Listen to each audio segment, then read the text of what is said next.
はい、今回ご紹介するのはこのグリルが特徴的なホンダの ZR-V 見学してまいりました。意外とですね、街で見ますよね。私もちょっと実物見たら気になるなと思いました。それでは行きましょう。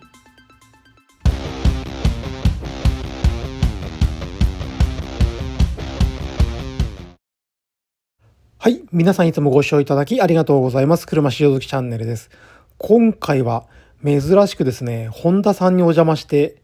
噂の SUV ZR-V を見学させていただきました。街でも結構見るようになりましたよね。この ZR-V についてはデビュー前にデザインが公開された時にですね、この顔が話題になりましたよね。このグリル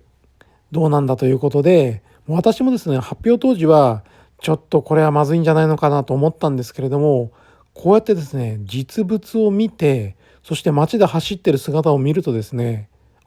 なかなか造形的にはいいかもしれないなというふうに感じられました。ここら辺はですね、皆さんいかがですかね。ちょっとコメントなどぜひ聞いてみたいなと思います。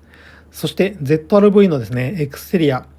戻って見てみますと、この展示車の塗装色のプラチナホワイトパールはですね、結構ブラックスタイリングと相性が良くてコントラストあっていいですよね。また間違いない色としては、クリスタルブラックであったり、スーパープラチナグレーメタリックというのもありますので、どれも似合うんじゃないかなと思いますね。そういった意味では、この ZR-V はいろんな色が似合う車だなと、形をしているなというのが私の感想になります。皆さんどんな色を選ばれているのかもちょっと気になりますね。サイズ感見ておきましょう。全長がですね、4570mm、全幅1840、そして全高が1620というサイズ感ですね。日本の道路事情も意識していて、かつでも小さすぎないというところでいいかなと思います。そして次はですね、インテリア見ていきましょうか。少し映しましたけれども、ここからですね、ドアを開けさせていただいて中身見ていきましょう。ドアの内側、このようなデザインですね。結構シンプルめかなというふうに思います。そしてインテリアの前景はこのような形ですね。最近のホンダ車のデザインが取り入れられているなと思います。シビックなんかもこちらと同じような感じですよね。エアコンのですね、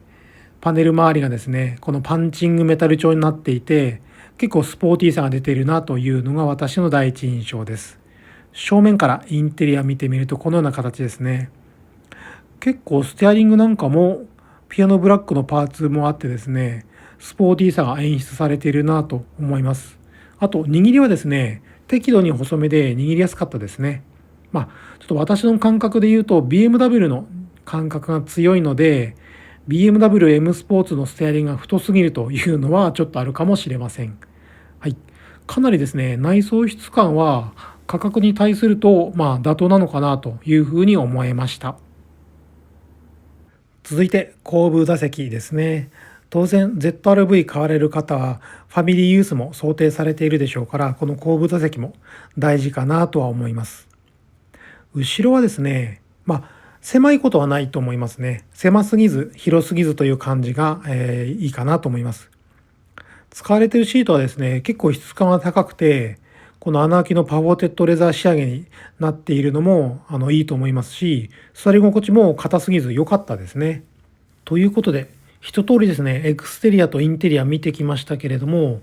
結構ですね、後ろ姿は素直にかっこいいなと思えるデザインになっていますよね。特に今回のブラックスタイリングは、ホワイトのボディとこのバンパーの下のところがコントラストになっていて、結構はっきりしたデザインというのを感じられると思います。あとは今、トランクも見ながらですけれども、皆さん競合してくる車種、どのような感じで考えてらっしゃいますかね。やはりトヨタで言えば、ラブ4というよりはハリアーが近いかなと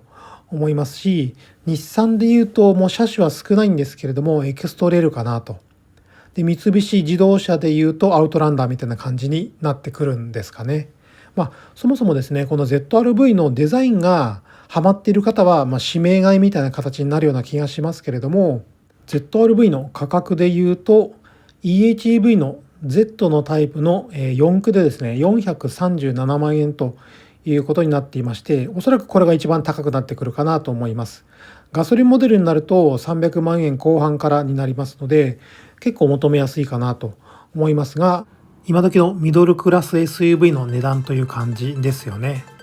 では最後にですね、エンジンルームを確認しましたので、ZR-V の心臓部見ていきたいと思いますが、ボンネット開けるとこのような形ですね。なるほど。ZR-V の今回の出力関係ですけれども、エンジンの方が直列4気筒エンジンで141馬力、180ニュートンメートルを発揮ということで、それとですね、モーターの方については135馬力のモーターと315ニュートンを発揮するということになりますね。モーターの方がですね、だいぶ力強いということですが、基本的に乗り方としてはモーターが動くということになると思いますので、発進加速の時に315馬力が力を発揮するかなということだと思います。